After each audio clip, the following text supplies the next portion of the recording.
आज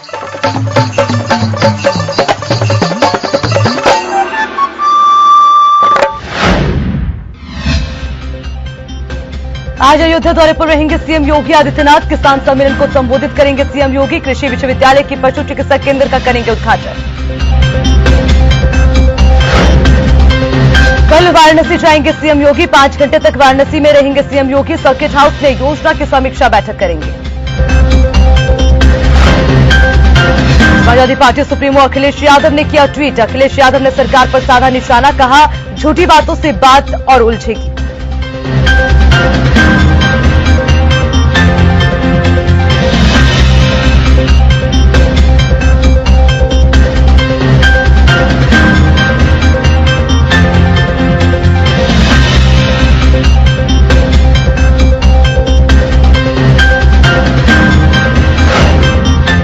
नमस्कार, आप देख रहे हैं अपना उत्तर प्रदेश में, आपके साथ अर्चना कौशल। बुलेटिन की शुरुआत करेंगे बड़ी खबर के साथ। आज अयोध्या दौरे पर रहेंगे सीएम योगी आदित्यनाथ। ये बड़ी जानकारी आपको दे रखे हैं। आज रामनगरी जाएंगे मुख्यमंत्री योगी आदित्यनाथ। किसान सम्मेलन को संबोधित करेंगे सीएम योगी। कृषि विश्वविद्यालय के पशु चिकित्सा केंद्र का करेंगे उद्घाटन। किसान सम्मेलन में किसानों को सम्मानित करेंगे और 89 करोड़ रुपए की 40 परियोजनाओं का लोकार्पण किया जाएगा।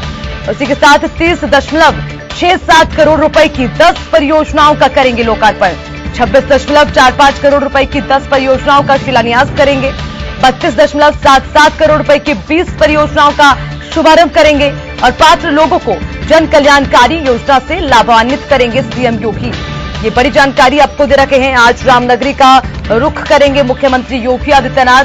89 करोड़ रुपए की 40 परियोजनाओं का लोकार्पण किया जाएगा। उसी के साथ तमाम अन्य परियोजनाओं का भी लोकार्पण शुभारंभ करेंगे मुख्यमंत्री योगी आदित्यनाथ।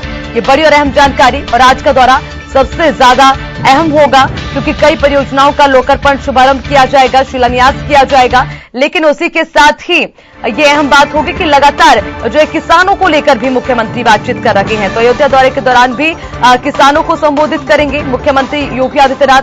किसान सम्मेलन को संबोधित किया जाएगा और उसी के साथ किसानों को समझाने की पुरजोर कोशिश मुख्यमंत्री की है। और आपको बताते चले, कृषि विश्वविद्यालय के पशु चिकित्सा केंद्र का भी उद्घाटन किया जाना है क्योंकि देखा जाए तो पशुओं से एक अलग लगाव मुख्यमंत्री का रहा है।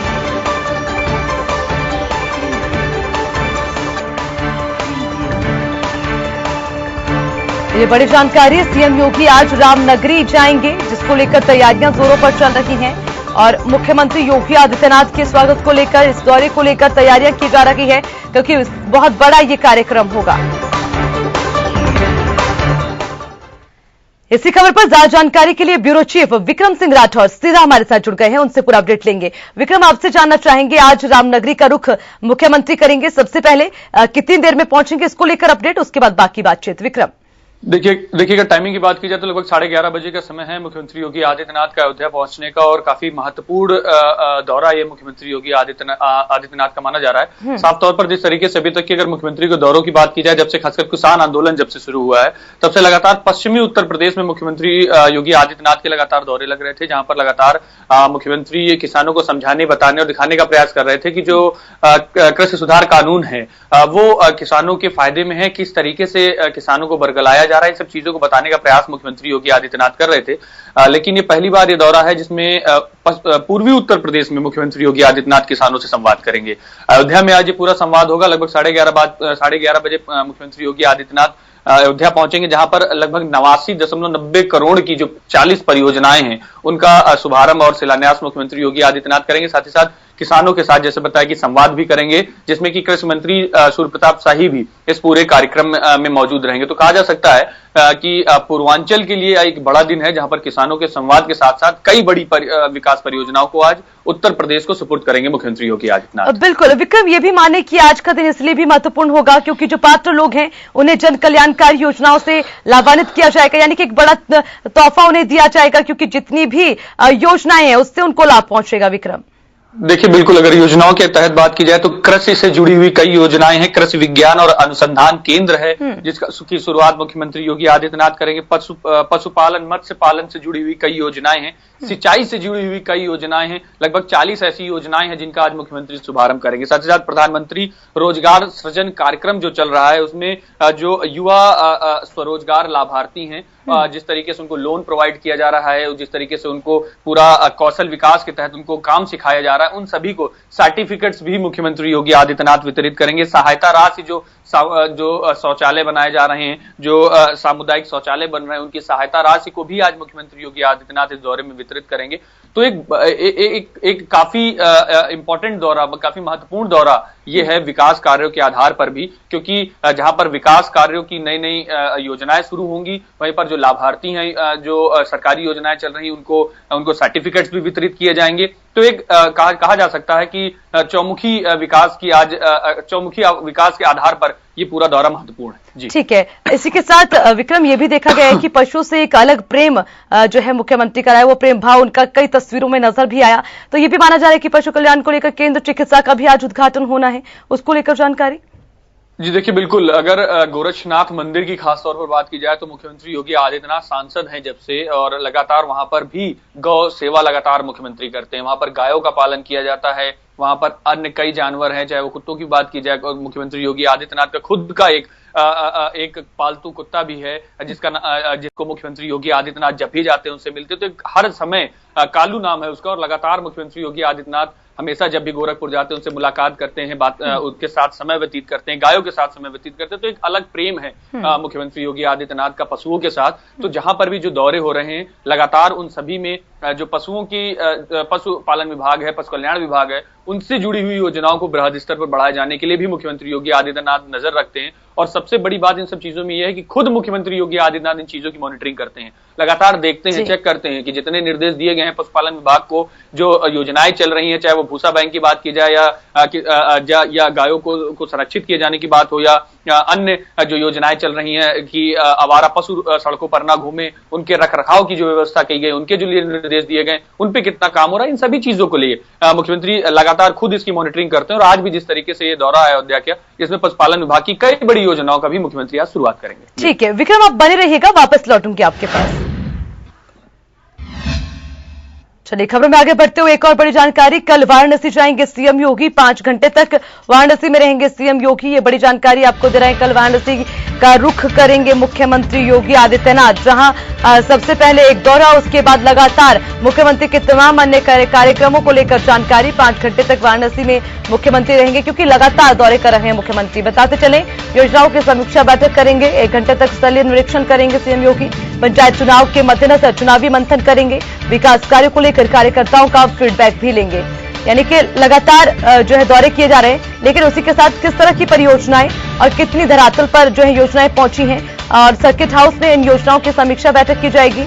1 घंटे तक स्थलीय निरीक्षण भी करेंगे सीएम योगी। उसी के साथ सबसे अहम बात यह रहेगी कि जो कार्यकर्ता हैं उनका भी फीडबैक लिया जाएगा, और पंचायत चुनाव के मद्देनजर चुनावी मंथन भी किया जाएगा। तो तमाम बड़ी चीजें हैं, बड़े काम हैं, बड़ी बातें हैं।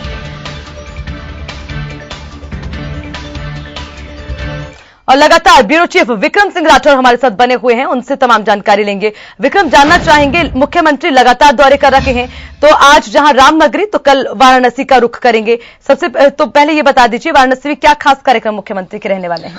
बिल्कुल, वाराणसी में जिस तरीके से जो विकास कार्य चल रहे हैं, वाराणसी में जो सरकारी योजनाएं चल रही हैं, वाराणसी में जो शासन स्तर से निर्देश दिए गए हैं, केंद्र सरकार की योजनाएं जो लगातार वाराणसी में चल रही हैं, प्रधानमंत्री नरेंद्र मोदी ने वाराणसी में जो काम करने के लिए निर्देशित किया है, उन सभी कामों की समीक्षा कल मुख्यमंत्री योगी आदित्यनाथ अपने वाराणसी के दौरे में करेंगे। जिस तरीके से काशी विश्वनाथ कॉरिडोर बनाया जा रहा है, उसमें भी कितना काम हुआ, उसका स्थलीय निरीक्षण करेंगे। बाबा भोलेनाथ के दर्शन भी मुख्यमंत्री योगी आदित्यनाथ द्वारा किए जाएंगे।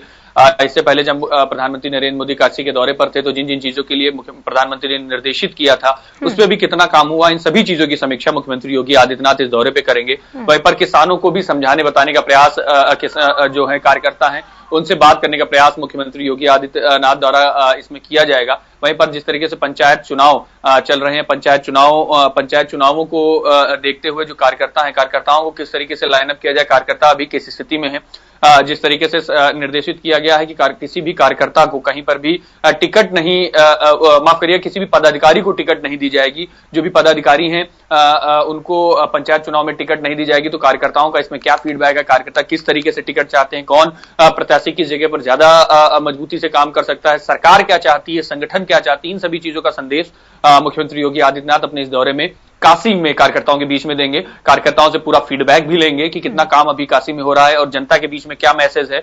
सरकारी जो काम चल रहे हैं उनके लिए अधिकारियों के साथ भी समीक्षा बैठक मुख्यमंत्री योगी आदित्यनाथ अपने इस दौरे में करेंगे। बिल्कुल विक्रम, काफी महत्वपूर्ण ये वाराणसी का दौरा रहेगा, लेकिन इसमें सबसे महत्वपूर्ण चीज जो देखी जाए पंचायती चुनाव को लेकर जिस तरह से आपने कहा, तो यानी कि साफ माने कि जो वंशवाद की बात है, परिवारवाद की बात की जाती है, उस पर मोहर लगा दी मुख्यमंत्री ने कि इस तरह से बीजेपी में नहीं चलने वाला, हर एक को मौका मिलेगा। ये मान सकते हैं क्या? जी देखिए, बिल्कुल सभी को मौका मिलेगा। और बीजेपी की अगर खास तौर पर बात की जाए, क्योंकि अगर बीजेपी का वर्किंग कल्चर देखे तो वो इसी चीज से क्लियर है कि जमीन से जमीनी जो बूथ हैं, जो बूथ कार्यकर्ताओं को मजबूत करने का काम बीजेपी करती है। और पंचायत चुनाव आने वाले हैं और पंचायत चुनाव में सबसे ज्यादा अगर कोई सक्रिय हो सकता है, मजबूत हो सकता है, तो वो बूथ कार्यकर्ता है। और बूथ कार्यकर्ताओं को मजबूत करने के लिए बीजेपी लगातार काम करती है, क्योंकि सबसे ज्यादा काम जो अगर किसी पार्टी में, अगर बीजेपी में सबसे ज्यादा काम कोई कार्यकर्ता करते हैं तो बूथ स्तर के कार्यकर्ता ही करते हैं। तो उनको मजबूत करने के लिए ही ये निर्देश दिया गया है कि जितने भी पंचायत के चुनाव है, प्रधानी के जो चुनाव है, उनमें कोई भी पदाधिकारी का रिलेटिव या कोई उनका संबंधी चुनाव नहीं लड़ेगा, उनको टिकट नहीं दी जाएगी, जिससे कि जो कार्यकर्ता हैं वो इसमें अप्लाई करेंगे और अप्लाई करके चुनाव लड़ सकेंगे। तो साफ तौर पर है, वंशवाद नहीं चलेगा पार्टी में, ये तो संदेश गया ही गया है। साथ ही साथ जो कार्यकर्ता हैं उनमें भी एक खुशी है कि सरकार, संगठन उनके लिए लगातार सोच रही है कि उनके लिए भी किस तरीके से काम किया जाए, उनको भी किस तरीके से मौका दिया जाए। और अब जिस तरीके से साफ तौर पर कह दिया गया है कि अब कार्यकर्ताओं को ही चुनाव लड़ना है, कोई पदाधिकारी का रिलेटिव या संबंधी चुनाव नहीं लड़ेगा, उनको टिकट नहीं दी जाएगी, जिसके बाद से साफ तौर पर सभी कार्यकर्ताओं में उत्साह है। और इसका एक बड़ा असर 2022 के चुनाव में भी देखने को मिलेगा। और जो पंचायत के चुनाव हैं उनमें तो साफ तौर पर सभी कार्यकर्ता मजबूती से काम करेंगे। विक्रम, इसके दो पहलू निकल कर आते हैं। जिस तरह से एक बार आपने जिक्र किया कि जो संगठन में दूसरे नेता हैं उनको मौका मिलेगा, तो उनमें खुशी की लहर जरूर होगी कि अब सबको मौका मिलेगा जो मिलकर बीजेपी संगठन के लिए काम कर रहे हैं। लेकिन कहीं ना कहीं ये माने कि जो बाकी दिग्गज हैं या फिर जो ये चाहते हैं कि अपने परिवार को या फिर अपने रिश्तेदारों को फायदा पहुंचाएं, उनमें कहीं नाराजगी हो कि हमने इतनी मेहनत की अपने रिश्तेदारों को या फिर अपने सगे संबंधी को लाने के लिए, लेकिन उसके रास्ते बंद हो गए। विक्रम, देखिए, अगर बीजेपी की बात की जाए तो बीजेपी का साफ तौर पर एक सिस्टम है। बीजेपी जिस तरीके से अपनी समितियों के आधार पर जिससे काम करती है, बीजेपी ने साफ तौर पर हर जितने भी चुनाव हो उन सभी में चीजें जो रूल्स हैं, रेगुलेशन है, पहले से क्लियर होते हैं। और पंचायत चुनाव में भी पहले से ही ये रूल्स कर दिए, क्योंकि अभी 2 से 3 महीने का समय है। जो लोग भी इसमें थे, जो पदाधिकारी भी चुनाव लड़वाना चाहते थे, उन्होंने साफ तौर पर उनको क्लियर कर दिया गया है कि चुनाव नहीं मिलेगा। और कैडर बेस्ड पार्टी है तो साफ तौर पर यह चीज क्लियर है कि कहीं पर भी जो प्रोटोकॉल है, जो नियम है, अगर उसे कोई क्रॉस करता है तो पार्टी से निष्कासित करने में भी बीजेपी में देर नहीं लगती है। तो शायद ऐसा किसी में अगर नाराजगी होगी भी तो ऐसे कोई सामने आकर नाराजगी नहीं दिखाएगा। लेकिन अगर चुनावों के आधार पर भी बात की जाए तो चुनाव बीजेपी लगभग सभी चुनाव अब लड़ रही है, चाहे वो एमएलसी चुनाव हो, चाहे वो स्नातक चुनाव हो, चाहे वो विधायकी के चुनाव हो, चाहे सांसदीय के चुनाव, सारे चुनाव लड़ रही है। तो सभी कार्यकर्ता हैं, जो बड़े पदाधिकारी हैं उनको भी मौका मिल रहा है, जो छोटे कार्यकर्ता हैं, क्योंकि पंचायत चुनाव प्रधान लेवल का चुनाव है तो उनमें भी कार्यकर्ताओं को ही मौका मिलना चाहिए। तो इसलिए कार्यकर्ताओं को मौका दिया जा रहा है। और साफ तौर पर स्वतंत्र सिंह और संगठन मंत्री सुनील बंसल ने भी सभी पदाधिकारियों को क्लियर कर दिया है कि कहीं पर भी किसी तरीके के जो निर्देश दिए गए उनका वायलेशन नहीं होना चाहिए और कहीं पर भी किसी तरह की शोर सिफारिश जोर नहीं लगाया जाएगा। ठीक है विक्रम, नजर बनाए रखिएगा। शुक्रिया तमाम जानकारी के लिए। चलिए खबरों में आगे बढ़ते हुए लखनऊ से एक और बड़ी जानकारी। समाजवादी पार्टी सुप्रीमो अखिलेश यादव ने ट्वीट किया है। ये बड़ी जानकारी आपको दे रहे हैं। अखिलेश यादव ने सरकार पर ट्वीट कर निशाना साधा है। कहा, झूठी बातों से बात और उलझेगी। अखिलेश यादव का ये ट्वीट, और इस ट्वीट को जो है करते हुए सीधे तौर पर सरकार पर जो है अखिलेश यादव ने निशाना साधा और कह दिया, झूठी बातों से बात और उलझेगी।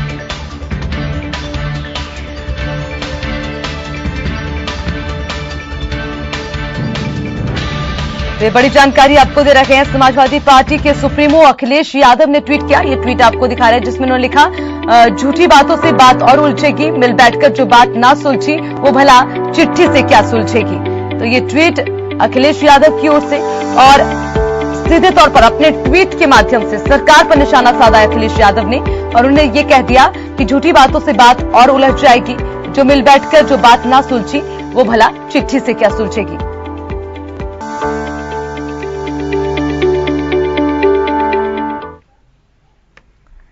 चलिए खबरों में आगे बढ़ते हुए मथुरा से एक बड़ी जानकारी, कार सवार श्रद्धालु दंपति पर बरसाई गई गोलियां। ये बड़ी जानकारी मथुरा से सामने आ रही है, जहां एक कार सवार श्रद्धालु दंपति पर गोलियां बरसाई गई। बुलेट बाइक सवार 3 बदमाशों ने चलाई गोली। गोली लगने से महिला की मौत हो गई, पति की हालत गंभीर बनी हुई है। घटना की जांच और अज्ञात बदमाशों की तलाश में पुलिस जुट गई है। अभी तक क्या इसके पीछे की वजह वो साफ नहीं हो पाया, लेकिन ये जानकारी मिल रही है कि बुलेट पर सवार 3 बदमाशों ने गोली चलाई है, जिसमें कि महिला की तो मौत हो गई है और पति की हालत अभी गंभीर बनी हुई है। पूरे मामले को लेकर पुलिस मामले की छानबीन कर रही है।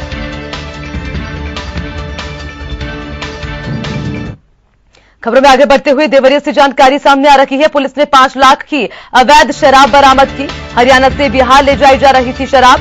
पुलिस ने दोनों तस्करों को किया गिरफ्तार। देर शाम वाहनों की चेकिंग के दौरान ये शराब पकड़ी गई। ये बड़ी जानकारी, पुलिस को बड़ी सफलता हाथ लगी है। हरियाणा से बिहार शराब को ले जाया जा रहा था, और उसी समय जब चेकिंग अभियान चल रहा था तो उसी बीच जो है शराब बरामद की गई है। देर शाम वाहनों की चेकिंग के दौरान शराब पकड़ी गई। ये तमाम जानकारी आपको दे रहे हैं।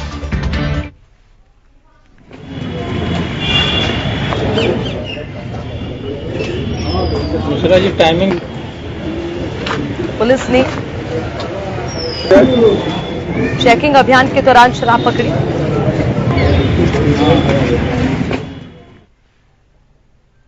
योगी सरकार का गौवंश प्रेम किसी से छिपा नहीं है। गौवंश के संरक्षण के लिए खुद मुख्यमंत्री योगी आदित्यनाथ गौ आश्रय स्थल के निर्माण के आदेश दिए गए थे, जिसके बाद प्रदेश भर में गौशालाओं की व्यवस्था की गई। लेकिन अब गौशालाओं में गायों की स्थिति बद से बदतर नजर आ रही है। अव्यवस्था के चलते आए दिन गायों की मौत हो रही है। ऐसा ही कुछ हमीरपुर जिले में भी देखने को मिला। रिपोर्ट देखिए।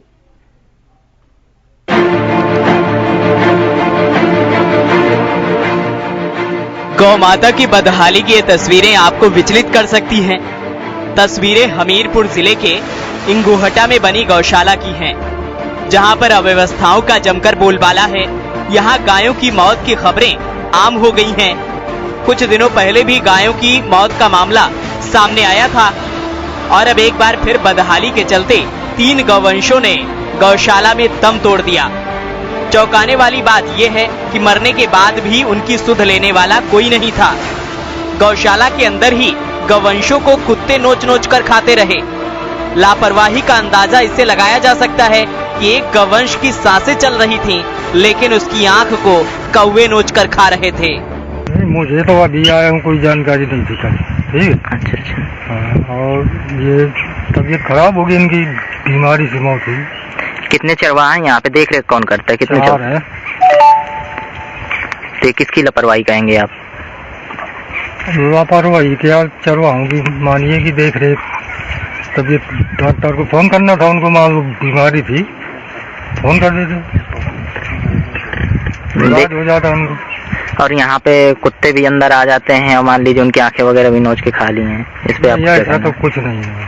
गौरतलब है कि योगी सरकार की महत्वपूर्ण योजना है अन्ना गौवंश का संरक्षण, जिसके तहत गौ आश्रय स्थल पर निर्माण कर अन्ना गौवंश को संरक्षित करने के निर्देश योगी सरकार ने दिए हैं। लेकिन हमीरपुर जिले की गौशाला में आए दिन गौवंश की मौत हो जाती है और उनके शवों को गौशाला के पास ही फेंक दिया जाता है। जानकारी के मुताबिक पिछले वित्त वर्ष से प्रधान और सचिव की देखरेख में 180 अन्ना गौवंश का संरक्षण करने की जिम्मा सौंपा गया था, लेकिन लापरवाही के चलते 1 अक्टूबर को सचिव को निलंबित कर दिया गया, जिसके बाद नए सचिव ब्रजेश शुक्ला की नियुक्ति कर दी गई। इसके बाद भी हालात नहीं बदले और अब सचिव ब्रजेश शुक्ला बिना भूसे और पानी का इंतजाम किए पशुओं के संरक्षण का दंभ भर रहे हैं, जबकि हकीकत ये है कि जानवरों को शासन के नियमों के अनुरूप आहार नहीं दिया जा रहा, जिसकी वजह से गौवंश की मौत हो रही है। पर काली सीधे नहीं वो तो हो लगता का हाँ, काल भर नहीं आई परसों की दिन एक बच्चिया मरी थी वही फेंक दी टाइम हाँ। और न मरी थी ये काल की मरी हुई थी। आज जो है यहाँ पर 2 बच्चियां पड़ी हैं, अच्छा एक सांड पड़ा है। हाँ तो काल की मरी काल साड़ बैठ हो रहा है वो कही थी हाँ, दिन हाँ, मारवारो न तो बैठ भर रहा है। अच्छा हाँ अब बच्ची मरी थी हाँ। तो वही फेंक दी। गौवंश की बदहाली की जानकारी जब हमीरपुर के जिलाधिकारी को मिली तो उन्होंने मामले का संज्ञान लेकर मौके पर अधिकारियों को भेजा। अब सवाल ये है कि जब योगी सरकार ने गौवंशों के संरक्षण में किसी भी लापरवाही को बर्दाश्त न करने की बात कही है तो फिर सिस्टम में बैठे जिम्मेदार क्यों नहीं सुधर रहे? आखिर ऐसे लापरवाह अफसरों और कर्मचारियों पर कार्रवाई कब होगी?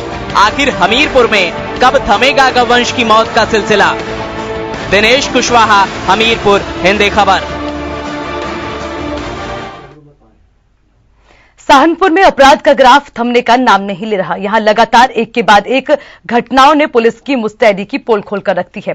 ताजा मामला सहारनपुर के देवबंद थाना इलाके के भायला गांव का है, जहां पर बीते 15 दिसंबर को घर से अचानक गायब हुए 13 वर्ष के मासूम का शव गन्ने के खेतों में मिला। रिपोर्ट देखिए।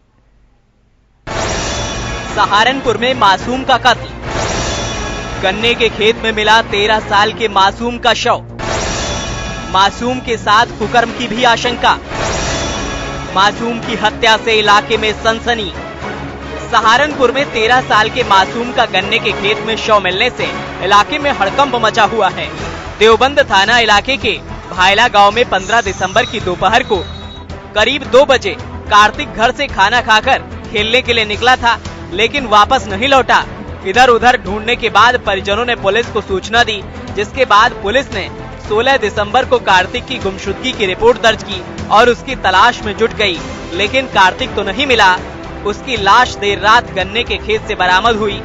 परिजन मासूम के साथ कुकर्म की भी आशंका जता रहे हैं। ये लड़का यहाँ से मंगलवार को 15 तारीख को 1 बजे करीब खाना वाना खा के बाहर को निकला खेलने के लिए, बच्चों में खेल रहा हूँ। उसके बाद से लापता है और मिला नहीं। क्या आपने पुलिस को सूचना दी? पुलिस को सूचना में 16 तारीख में पुलिस को मैं रिपोर्ट भी दर्ज करा दी। उसके बाद हमें कल शाम 5:30 बजे करीब पता लगा यही पास में ईख के खेत में उसकी डेड बॉडी, एक लड़का वो अपना ट्यूबवेल चलाने का, उसने जो देखा उसके ईख में आग लगी हुई थी। वो जो अंदर बढ़ के देखा तो अंदर उसमें ईख में ये डेड बॉडी पड़ी हुई थी। फिलहाल पुलिस इस पूरे मामले की जांच में जुट गई है। हालांकि परिजनों ने अभी तक किसी भी तरह की कोई भी रंजिश से इनकार किया है, लेकिन फिर भी पुलिस सभी एंगल से पूरे मामले की जांच कर रही है। देवबंद थाना क्षेत्र में भायला गांव पड़ता है।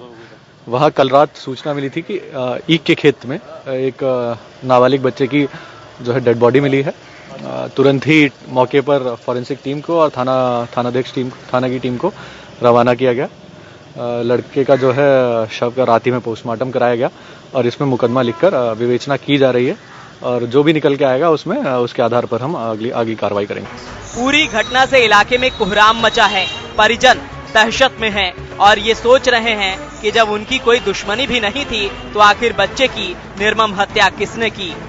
सहारनपुर में अपराध का ग्राफ लगातार बढ़ता ही जा रहा है। एक के बाद एक घटना होती दिखाई दे रही है। सहारनपुर के देवबंद थाना क्षेत्र के गांव भायला से 15 तारीख को 13 वर्षीय बच्चा गायब हुआ था। 16 दिसंबर को बच्चे के परिजनों ने गुमशुदा होने की तहरीर थाने पर दी थी।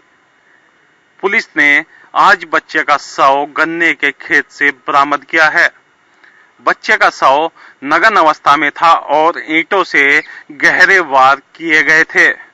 शव देखकर लग रहा था कि बच्चे के साथ दुष्कर्म करने के बाद हत्या की गई है।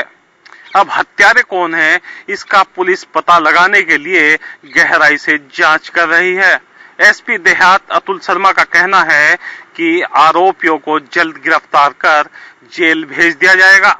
अब यह आने वाला समय बताएगा कि बच्चे के हत्यारे कौन हैं और किन्होंने बच्चे की हत्या की है। बच्चे के परिजनों का साफ तौर पर कहना है कि हमारी किसी से कोई रंजिश नहीं है, लेकिन सबसे बड़ा सवाल पैदा होता है आखिर बच्चे की हत्या किन कारणों से की गई है। लियाकत पुंडीर, हिंदी खबर, सहारनपुर। उत्तर प्रदेश के सुल्तानपुर से एक सनसनीखेज मामला सामने आया है, जहां एक सरफिरे दामाद ने अपने ससुराल पहुंचकर ससुरालजनों पर दोनों हाथों में तलवार लेकर ताबड़तोड़ हमला कर दिया। हमले में ससुर, सास, साली समेत कई लोग घायल हो गए। रिपोर्ट देखिए। सुल्तानपुर के एक सिरफिरे पति ने अपने ससुराल में तांडव मचा दिया। पत्नी को विदा न करने को लेकर नाराज पति हाथ में तलवार लेकर ससुराल पहुंच गया, जहां उसने पत्नी, ससुर, सास और साली समेत उसके परिजनों को धारदार हथियार से घायल कर लहूलुहान कर दिया। जी ये आज सुबह हमारे यहाँ 7 बजे ही आए। कौन? ये मुकेश कुमार। कौन है ये हमारे दामाद हैं। हाँ। ये हमारी बीच वाली लड़की अनीता, उसके साथ इसकी शादी हुई है। सर इनका जो है, हमारी लड़की को सर ये अपने घर पर बहुत मारते थे, पीटते थे, त्रास देते थे, बहुत तकलीफ थी जी। एक डिलीवरी उसके यहाँ हुई, मेरी बच्ची हुई थी 1 महीने के अंतर्गत, कुछ न कुछ कारणवश वो मर गई वहाँ। आज का मामला सुबह 7 बजे पहले हमारे घर पर घुस आई है और हमारी बड़ी लड़की बर्तन मांज रही थी सर ये, और हम जानवर को चारा दे रहे थे, तो ये इतने में घुसे, उसको मारना शुरू कर दिए। और हमारे मिसेज बच्चे हमारे जो है तपता ताप रहे थे, तो दौड़े, सभी लोगों ने दौड़ करके उनको जब पकड़ने लगे तो तलवार सबको मारना शुरू कर दिया। कूरेभार थाना क्षेत्र के गांव चतुरी का पुरवा में मिठाईलाल प्रजापति की लड़की अनीता प्रजापति की शादी 4 साल पहले मुकेश प्रजापति के साथ हुई थी। शनिवार सुबह मुकेश प्रजापति अपनी पत्नी के विदाई के लिए ससुराल पहुंचा, जो अपने मायके में 4 साल से रह रही थी। उसका किसी बात को लेकर विवाद हो गया।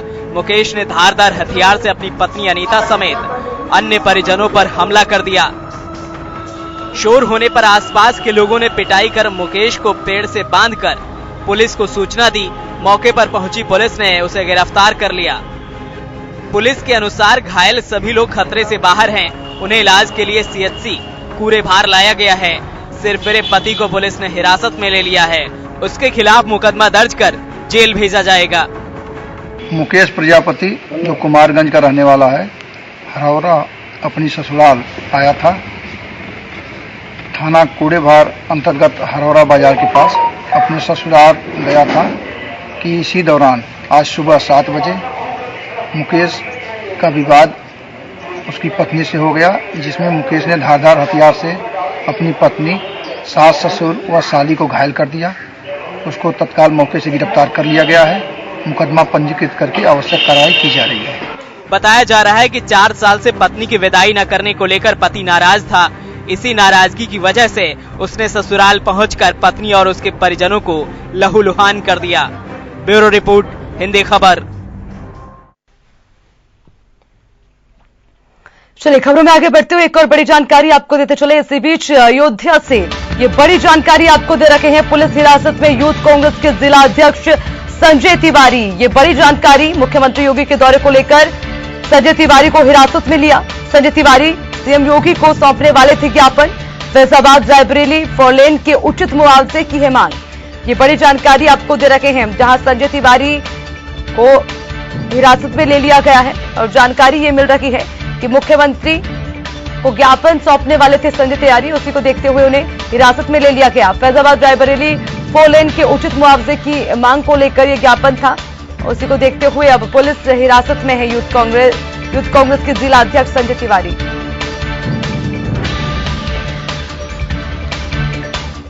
चलिए खबरों में आगे बढ़ते हुए कानपुर से एक और बड़ी जानकारी। दबंगों की दबंगई का बेखौफ तांडव।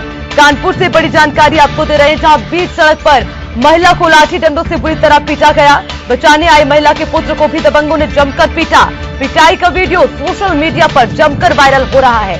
दबंगों को नहीं है कानपुर देहात पुलिस का डर। दबंगों की दबंगई से महिलाओं की सुरक्षा पर फिर उठे सवाल। सिकंदरा थाना क्षेत्र के ओडेरी गांव का यह पूरा मामला आपको बता रहे हैं, जहां दबंगों की दबंगई देखने को मिली।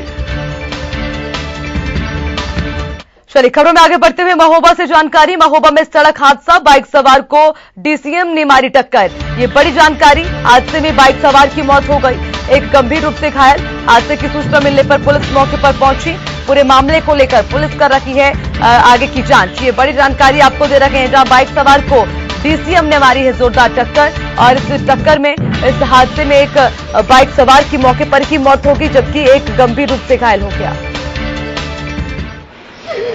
बंद हो जाए।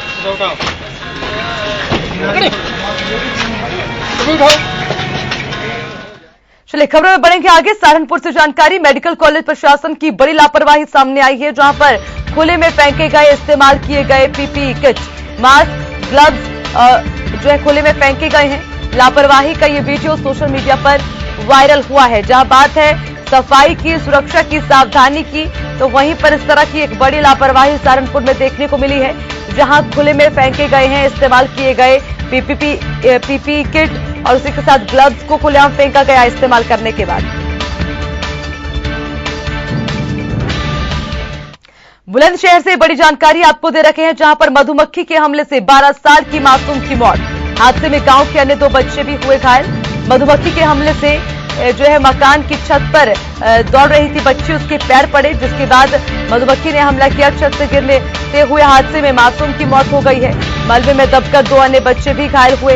रेस्क्यू के बाद बच्चों को अस्पताल पहुंचाया गया। बुलंदशहर के डिबाई कोतवाली क्षेत्र के दानपुर गांव में यह हादसा हुआ।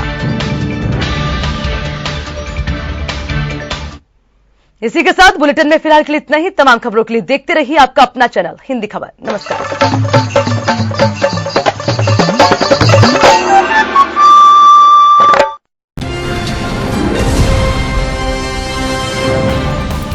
घंटी का बटन दबाइए और हिंदी खबर से जुड़ जाइए।